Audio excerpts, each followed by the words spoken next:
इस देश में जितने भी गृह युद्ध हो रहे हैं उसके लिए सुप्रीम कोर्ट के चीफ जस्टिस संजीव खन्ना जिम्मेदार हैं। ये शब्द हैं भारतीय जनता पार्टी के विवादास्पद सांसद निशिकांत दुबे के। निशिकांत दुबे और भारतीय जनता पार्टी के 3 सांसदों ने सुप्रीम कोर्ट पर प्रहार किया है। वो सोच जो देश के उपराष्ट्रपति जगदीप धनखड़ ने जिसकी शुरुआत की, जिस बयानबाजी की शुरुआत इन्होंने की, जिसमें उन्होंने सुप्रीम कोर्ट पर प्रहार किया था, अब वो एक बीमारी के तौर पर बदल रही है। दोस्तों, भारतीय जनता पार्टी कह रही है कि जो बात निशिकांत दुबे और उनके सांसदों ने कही है उनसे हमारा कोई लेना देना नहीं है, वो उनके निजी बयान हैं। मगर हकीकत यह है दोस्तों कि सुप्रीम कोर्ट को गाली देकर भारतीय जनता पार्टी इस देश में अराजकता मचाना चाहती है। सुप्रीम कोर्ट को गाली दी जा रही है। दोस्तों, सही कहा आपने, मगर एक बात मैं स्पष्ट कर दूं, इस देश में अराजकता सुप्रीम कोर्ट नहीं, भारतीय जनता पार्टी, उसकी सोच और उसके सहयोगी संगठन मचा रहे हैं। इस देश में दंगे भारतीय जनता पार्टी के नेता मचा रहे हैं। इसी मंच पर मैंने आपके सामने लिस्ट पेश की थी, 10 सबसे ज्यादा नफरती भाषण देने वाले लोग, और ये 10 के 10 भारतीय जनता पार्टी के नेता थे। टॉप 3 में अमित शाह, योगी आदित्यनाथ और स्वयं प्रधानमंत्री थे। और आज ये लोग सुप्रीम कोर्ट को गाली दे रहे हैं। दोस्तों, मैं आपको बताना चाहता हूं कि दरअसल निशिकांत दुबे ने क्या कहा। वो कहते हैं कि जितने गृह युद्ध हो रहे हैं उसके लिए केवल और केवल chief justice of India Sanjeev Khanna जिम्मेदार हैं। वो वहां नहीं रुकते हैं।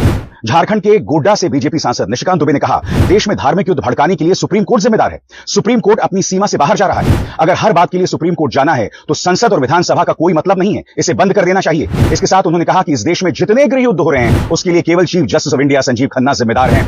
और यहां पर सिर्फ निशिकांत दुबे नहीं है, कायदे से ये वो निशिकांत दुबे है जो संसद के अंदर खड़े होकर झूठ बोलते हैं। याद कीजिएगा दोस्तों, संसद में खड़े होकर इसने मेरे बारे में और 2 अन्य पत्रकारों के बारे में झूठ बोला था।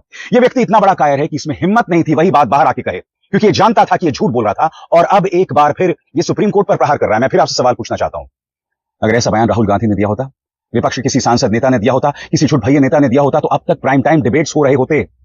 मगर गोदी मीडिया पूरी तरह से खामोश है, शर्मनाक है। मैं आपको बतलाना चाहता हूं, भाजपा के एक और सांसद दिनेश शर्मा, जो कि राज्यसभा से सांसद हैं, उन्होंने क्या कहा। उत्तर प्रदेश से बीजेपी की राज्यसभा सांसद दिनेश शर्मा ने बीजेपी सांसद निशिकांत दुबे के सुप्रीम कोर्ट पर दिए गए बयान को लेकर कहा, जब बाबा साहब अंबेडकर ने संविधान बनाया था तो उसमें उन्होंने विधायिका और न्यायपालिका के अधिकारों का स्पष्ट रूप से वर्णन किया था। भारत के संविधान के अनुसार कोई भी लोकसभा और राज्यसभा को निर्देशित नहीं कर सकता है, और राष्ट्रपति ने पहले ही इस पर अपनी सहमति दे दी है। कोई भी राष्ट्रपति को चुनौती नहीं दे सकता है, क्योंकि राष्ट्रपति सर्वोच्च है। सीधा सा सवाल, अगर यह सरकार मनमानी करेगी क्या तब भी सुप्रीम कोर्ट दखल नहीं देगा? आप लोग कानून कैसे बनाते हैं, आप लोग किस तरह से दिशा निर्देश तय करते हैं, तो दुनिया जानती है ना। क्या आप भूल गए कि 3 कृषि कानून कैसे लाए गए थे? क्या आपने उसमें आम सहमति कायम की थी और फिर कायरों की तरह आपने उन 3 कृषि कानूनों को वापस ले लिया था? सबसे बड़ी बात, निशिकांत दुबे जो तर्क दे रहे हैं उन तर्कों में पूरी तरह से एक तानाशाही, एक अराजक सोच सामने उभर कर आती है। वो जिक्र करते हैं आर्टिकल 377 और आईटी के 66A एक्ट की। वो कहते हैं कि सुप्रीम कोर्ट ने दोनों को हटा दिया। मैं आपसे पूछना चाहता हूं, आर्टिकल 377 के अंतर्गत देश के जो समलैंगिक हैं, क्योंकि समलैंगिक भी इस देश के नागरिक है ना, इंसान है, उनके पक्ष में सुप्रीम कोर्ट ने फैसला सुनाया था। यह आदमी सुप्रीम कोर्ट के इस फैसले पर सवाल उठा रहा है, निशिकांत दुबे। फिर वो 66A की बात करते हैं। आप जानते हैं दोस्तों, आईटी एक्ट का जो 66A था, उसके जरिए सरकारें आम लोगों पर ज्यादती कर रही थी, दबिश डाल रही थी। यही वजह है कि उसको हटाया गया। मगर अब निशिकांत दुबे इस धारा का इस्तेमाल कर रहे हैं सुप्रीम कोर्ट पर हमला बोलने के लिए। इस व्यक्ति ने तमाम हदों को पार कर दिया है। स्वाभाविक सी बात है, इस पर जबरदस्त राजनीतिक प्रतिक्रिया हुई है। राजनीतिक दलों ने उनकी आलोचना की है। मैं आपको यह भी बताना चाहूंगा कि सुप्रीम कोर्ट के पूर्व जजों ने इस पर शौक जाहिर किया है।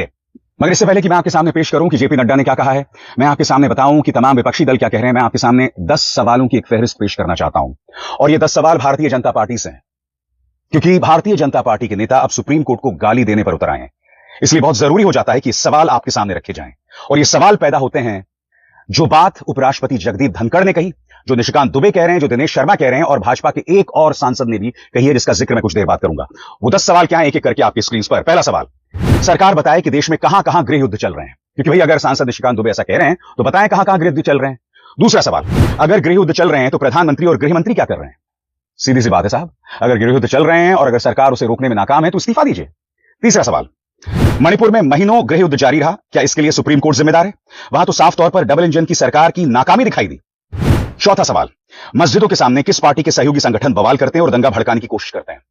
बताइए, मस्जिदों के सामने आप बवाल करते हैं, पटाखे फोड़ते हैं, अश्लील गाने चलाते हैं और प्रधानमंत्री खामोश रहते हैं। मुख्यमंत्री आदित्यनाथ के मुंह से आलोचना का एक शब्द नहीं निकलता है। उल्टा ऐसे दंगाइयों का महिमा मंडन भाजपा करती है। ग्राहम स्टेन्स और उसके 2 मासूम बच्चों के हत्यारा जब छूटता है भाजपा की राज में 25 साल बाद, तो जय श्री राम के नारों के साथ उसका स्वागत किया जाता है, और यह सुप्रीम कोर्ट को अराजक बता रहे हैं। अगला सवाल, क्या सुप्रीम कोर्ट के खिलाफ भीड़ खड़ी की जा रही है?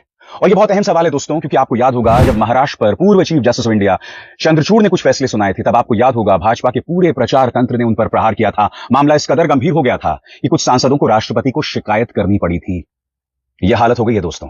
इनके खिलाफ एक फैसला जाता है, ये लोग इसी तरह के बयान देते हैं, चाहे निशिकांत दुबे हो, चाहे गिरिराज सिंह हो, या चाहे अमित शाह हो। जी हाँ दोस्तों, अगला सवाल, क्या भाजपा अपने कट्टर समर्थकों को ऐसे बयान देकर संबोधित कर रही है? और क्या ये आग के साथ खेलने समान नहीं है? क्योंकि आपको याद होगा इसी मंच पर मैंने आपको बताया था, वक्फ बिल पर जैसी फैसला आता है तो सुप्रीम कोर्ट के गुंबद को एक इस्लामिक स्ट्रक्चर के तौर पर पेश करते हैं भाजपा के वो तमाम दो रुपल्ली ट्रोल्स जिन्हें प्रधानमंत्री ट्विटर पर या सोशल मीडिया हैंडल एक्स पर फॉलो करते हैं। सुप्रीम कोर्ट को गालियां दी जाती है, उसे शरिया कोर्ट ऑफ इंडिया कहा जाता है। क्या निशिकांत दुबे ने बयान उन्हीं कट्टर समर्थकों को संबोधित करने के लिए कहा? आगे साहब, आगे और सातवां सवाल जो बहुत अहम हो जाता है, जगदीप धनखड़ के सुप्रीम कोर्ट पर प्रहार को लेकर। उन्होंने सुप्रीम कोर्ट के बयान को न्यूक्लियर मिसाइल बताया। सुप्रीम कोर्ट ने सिर्फ इतना कहा था दोस्तों कि राज्यपाल आर.एन. रवि सरकार के कामकाज में व्यवधान पैदा ना करें, कई महीनों से बिल पर बैठे रहते हैं, ऐसा ना करें। यह व्यक्ति इस कदर बौखला गया कि इन्होंने सुप्रीम कोर्ट को न्यूक्लियर मिसाइल बता दिया। अगला सवाल आपकी स्क्रीन पर, क्या राज्यपाल सिर्फ भाजपाई एजेंट बनकर काम करेंगे? आठवां सवाल, क्या बीजेपी सत्ता के सामने नतमस्तक सुप्रीम कोर्ट चाहता है, जिसमें बीजेपी की मदद से सुप्रीम कोर्ट के जज राज्यसभा भेजे जाएं या राज्यपाल बनाए जाएं?